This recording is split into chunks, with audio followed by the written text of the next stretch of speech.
नमस्कार. मयुरीज किचन रेसिपीमध्ये आपल्या सर्वांचे खूप खूप स्वागत आहे. आज आपण उपवासासाठी खास मस्त गोडाचे 2 पदार्थ बनवणार आहोत. एक म्हणजे मस्त असे रताळ्याचे गुलाबजाम आणि ही रताळ्याची खीर अतिशय रुचकर आणि झटपट अशी तयार होते.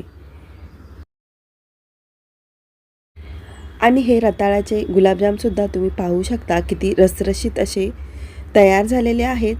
एकदम मऊ, आतून जाळीदार असे हे तयार होतात. चवीचं म्हणाल तर हे माव्याच्या गुलाबजामपेक्षाही भारी तयार होतात. गोल गरगरीत, रसरशीत आणि दिसायलासुद्धा अतिशय सुंदर असे हे तयार होतात. याच्यातील एक गुलाबजाम मी तुम्हाला कट करून दाखवते. किती सॉफ्ट आणि जाळीदार तयार झालेला आहे तो. तुम्ही हे गुलाबजाम एकदा बनवलेत तर उपवास नसला तरीसुद्धा